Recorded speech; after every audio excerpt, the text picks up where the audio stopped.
Boa noite, hoje é dia 20 de novembro de 2018 e estamos aqui dando sequência ao estudo do livro de João. Nós paramos no verso 29 do capítulo 1, mas vamos fazer um parênteses hoje pela epístola de Paulo aos Colossenses, no capítulo 1, do verso 13 em diante, que vai corroborar o que a gente estudou em João 1. E diz assim o verso 13 de Colossenses 1. Ele nos libertou do império das trevas e nos transportou para o reino do Filho do seu amor, no qual temos a redenção, a remissão dos pecados. Este é a imagem do Deus invisível, o primogênito de toda a criação. Primogênito, a gente leu João também, João. Primeiro filho. Pois nele foram criadas todas as coisas, nos céus e sobre a terra, as visíveis e as invisíveis, sejam tronos, sejam soberanias, sejam principados, sejam potestades. Tudo foi criado por ele, tudo foi criado por meio dele e para ele. Ele é antes de todas as coisas, nele tudo subsiste. Ele é a cabeça do corpo da igreja. Ele é o princípio, o primogênito de entre os mortos, para em todas as coisas ter a primazia, porque aprove a Deus que nele residisse toda a plenitude, e que, havendo feito a paz pelo sangue da cruz, por meio dele reconciliasse consigo mesmo todas as coisas, quer sobre a terra, quer sobre os céus. Então a gente consegue pegar em Colossenses a ratificação do que a gente estudou no livro de João, que o Messias é a primícia de toda a criação. Ele foi criado gerado com aquele fim específico para nos salvar, para trazer a representação do Pai, trazer nele toda a plenitude da glória do Pai, e ser o único caminho da humanidade para o Pai, para a salvação, para retornarmos ao lar, para retornarmos à casa do Pai. Porque lá no Éden tudo foi jogado por água abaixo. E através da obra do Messias tudo foi resgatado. Alguma consideração disso? Não, a explicação está clara sobre o assunto relacionado à presença do Pai, aí, né, do Filho aí na sua obra. Então a gente volta para o livro de João e paramos no verso 28 e a irmã vai ler a partir do 29.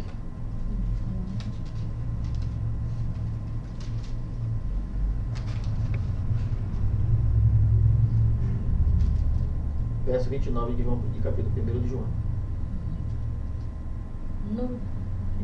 No dia seguinte, João viu a Jesus que vinha para ele e disse: Eis o Cordeiro de Deus, que tira o pecado do mundo.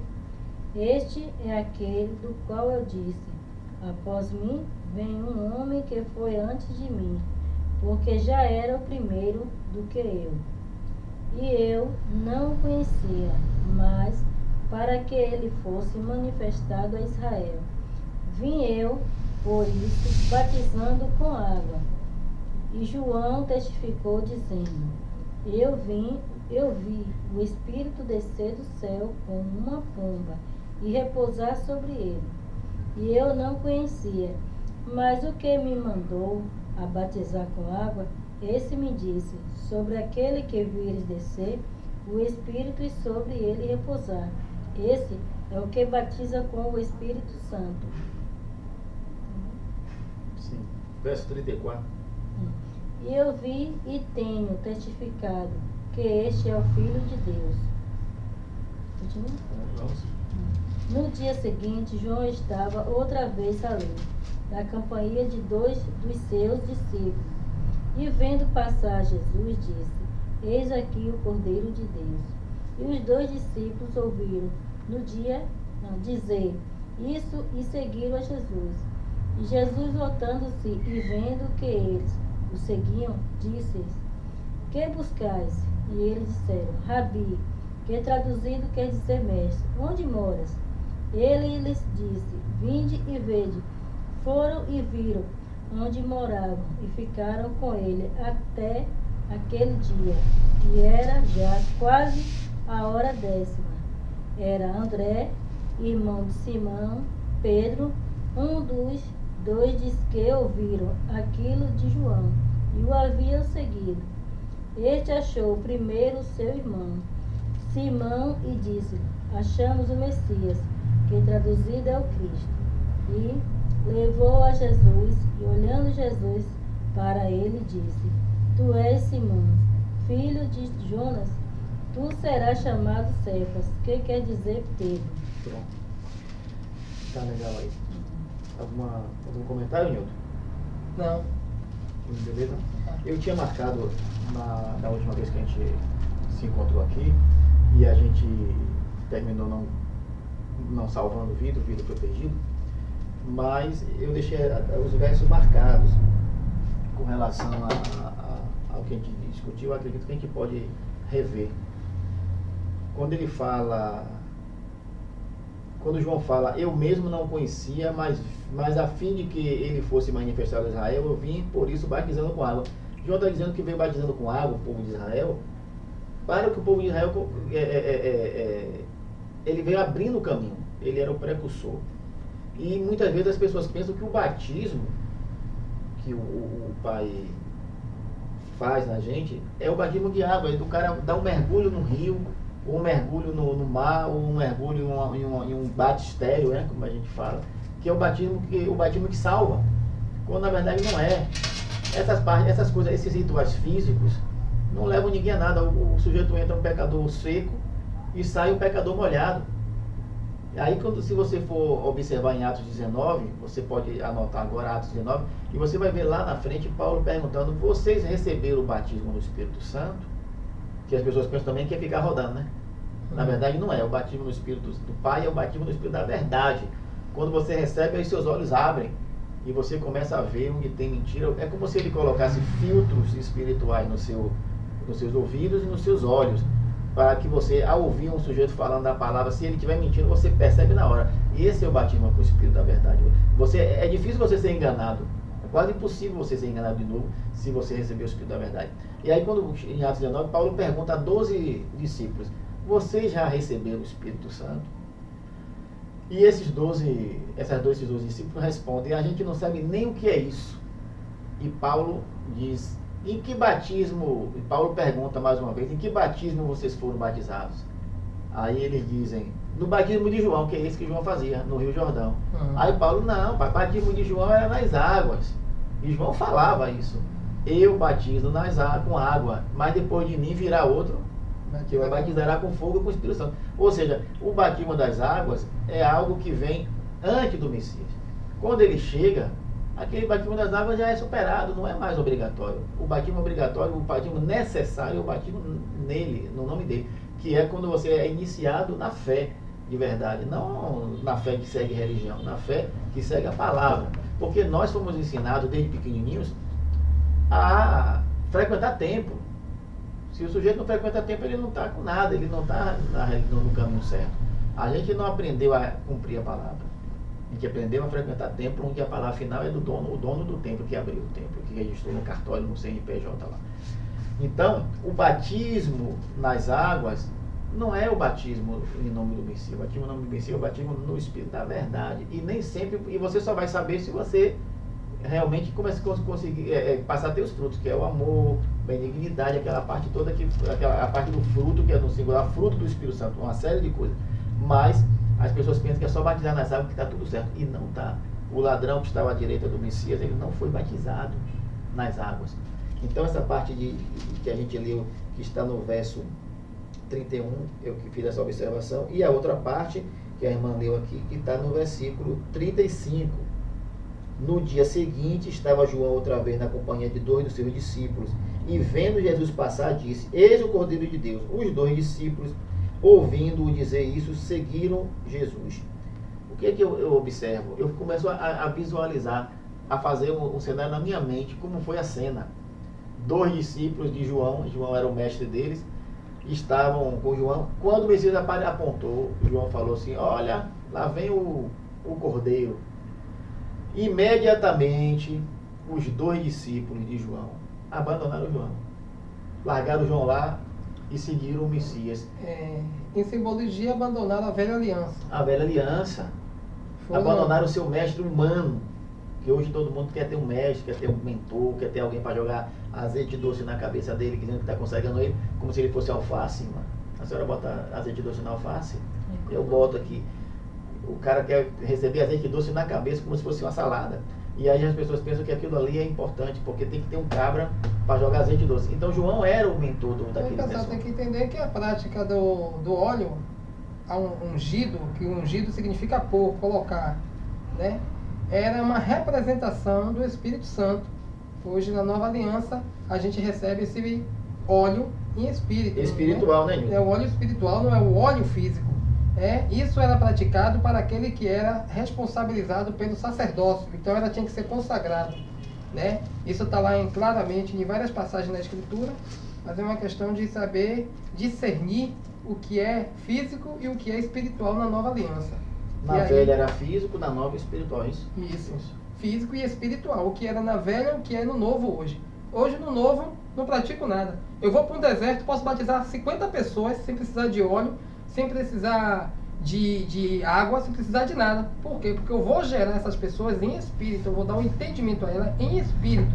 Ela entende e recebe a mensagem no coração e a partir daquele momento ela passa a ter compromisso com a verdade e a verdade o liberta. E quando essa pessoa é batizada no Messias, espiritualmente, sem ser nada físico, ela morre com ele espiritualmente e ressuscita com ele também espiritualmente. Porque é que ele diz que ele é a porta, né? Ele é a porta, quem entra por ele, não é pela porta de Babel, Babilônia, né? Porta, portão, né? E esse óleo que você falou, Moisés fez esse óleo, mas chegou um momento que foi proibido fazer o óleo. Da mesma maneira que foi proibido fazer outra arca, e as pessoas ficam fazendo arca e tudo quanto é canto para carregar a arca nas costas, foi proibido também fazer aquele óleo, o óleo da unção.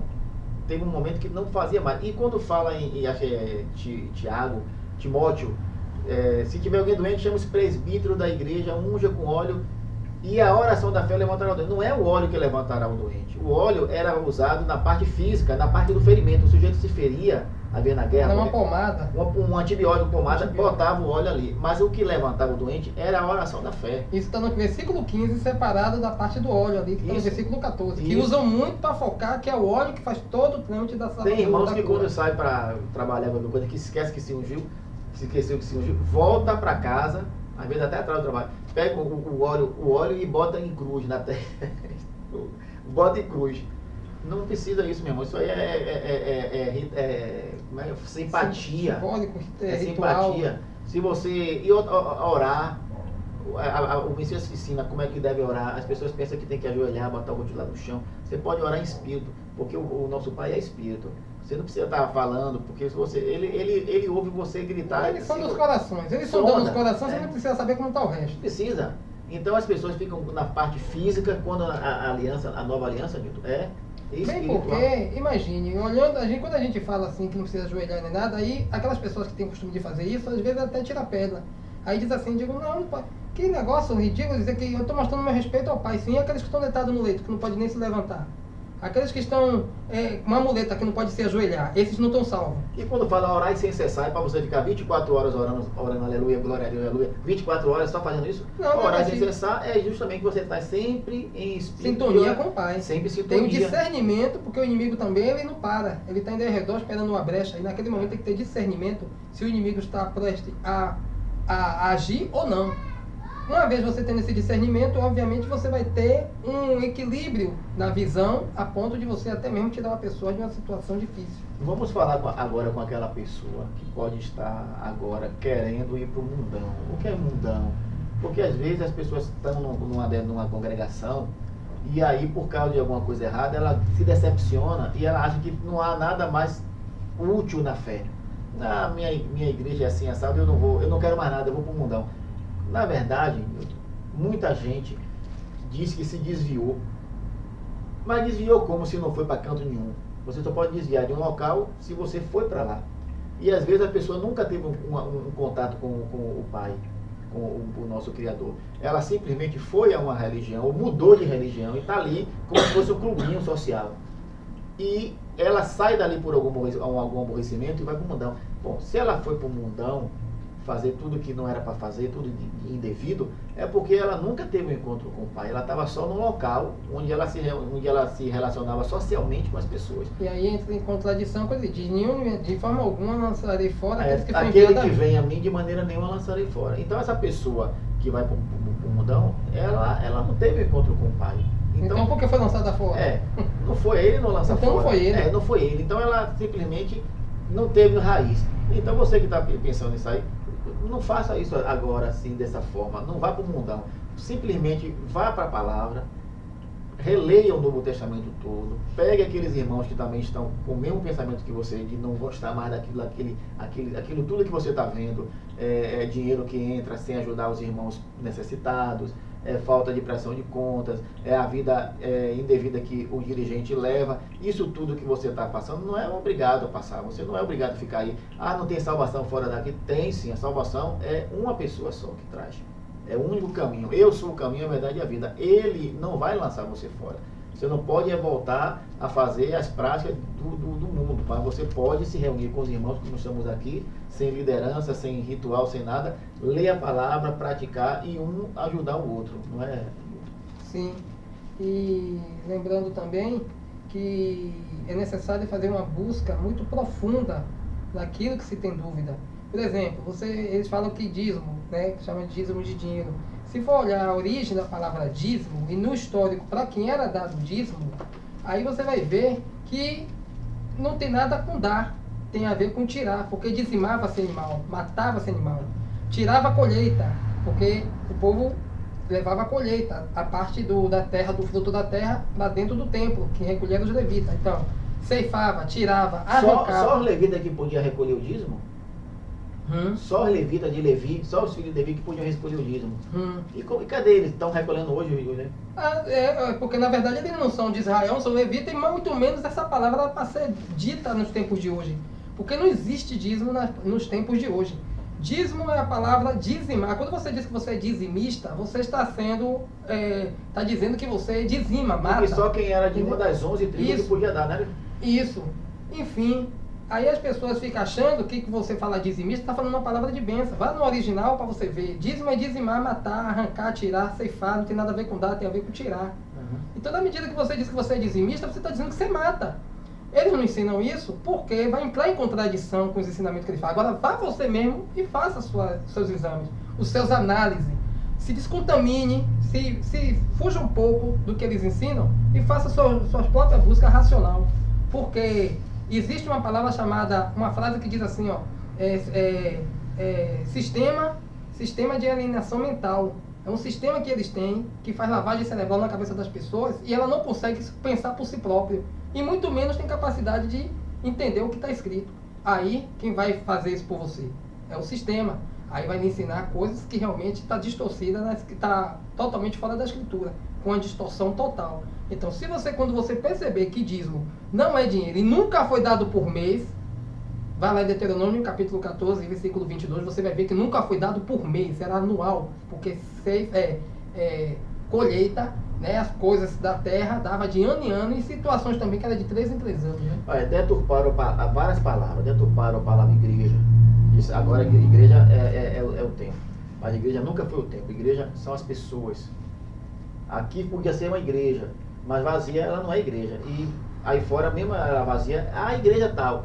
Igreja são as pessoas quando se reúnem, aqui, em qualquer lugar do mundo.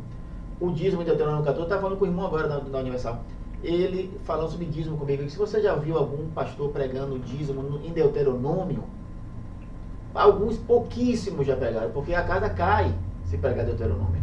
Primeiro que ele diz, o dízimo hoje é dinheiro, porque na época não tinha dinheiro. Tinha sim, porque quando o caminho era muito longo e era muito coisa para levar para o templo, a palavra mandava vender aquele produto e comprar tudo que quisesse. Não precisa ser a mesma coisa lá no templo. Por isso que tinha os cambistas para vender os animais. E o sacerdote não teria parte daquilo, que ele estava ali se alimentando. E aquela pessoa que levava podia comer uma parte do dízimo. E eles falam, não toque no dízimo.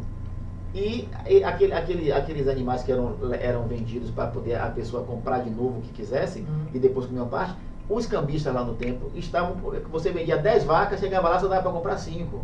Porque os caras roubavam. E por isso que o Messias botou para fora na margem da chicotada, porque eles estavam fazendo comércio. Ele estava defendendo o templo que era para ser casa de oração, que mais tarde foi sediada. Manito, quando ele fala assim, não faça da casa do meu pai, aquela casa ele não estava se referindo ao templo. Foi aquela passagem, parecido com aquela passagem que Josué fala lá atrás. Eu e a minha casa serviremos. Ele falou da casa, era a tenda dele ou era a família dele? A família dele. eu e minha família serviremos ao Pai. Então, quando o Vicente fala, não faça da casa do meu pai, ele diz, não faça do povo do meu pai, da família do meu pai, das pessoas que são do meu pai. Não faça da igreja, porque a igreja não são pessoas? Não faça das pessoas. Ele já estava falando ali no sentido espiritual. Então, é aquela coisa que se você for observar em Samuel, 2 Samuel 7, que Davi tem a ideia brilhante de fazer um templo e coisa e tal. Quando ele fala isso, ele não estava... E Natan, que já estava longe do Criador, que nem Elias, que nem Samuel, não, que nem Eli, que os filhos estavam fazendo, aprontando e já estava longe do pai. Natan também já estava longe do pai, porque quando Davi falou assim, eu vou fazer um templo para guardar a arca, porque eu moro numa casa dessa de cedro e a arca está numa barraca, numa tenda. E aí Natan disse, tudo bem, rei, tudo que você fizer, Deus é contigo. E não era, porque quando Natan chegou em casa, foi dormir, teve uma visão e ele ouviu a seguinte determinação, vá lá, volte lá no meu servo Davi e diga a ele o seguinte, aí está lá, 2 Samuel 7. Por acaso eu pedi a alguma das 12 tribos com quem andei no deserto para fazer alguma casa para mim? Nunca pedi isso. Mas um filho meu, um filho teu, depois que você dormir, Davi, um filho teu vai construir um templo para mim. E o sistema religioso pensa que esse filho de Davi era Salomão. Mas não era Salomão. Era aquele que o cego gritava, Jesus, filho de Davi, tem compaixão de mim. Era esse que ia construir. E esse que seria descendente de Davi construiria o templo que somos nós. Não era o templo físico. Era tudo espiritual. Pois é. Então, se tratando aqui, né, da passagem, né, claro, né, porque são tantas coisas para esmiuçar que a gente termina até... mas é isso aí.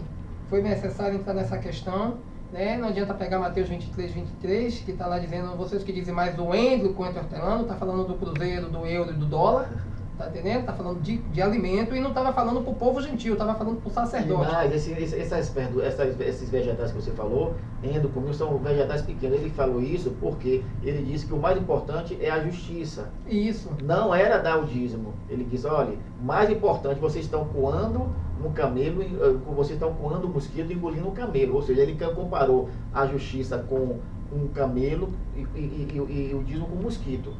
E outra coisa do dízimo também, aquela parte que fala aqui de Deuteronômio 14, quando o caminho fosse distante, é justamente porque as pessoas tinham que levar os animais só para o templo. Mas no terceiro ano, não era para levar nada para lá.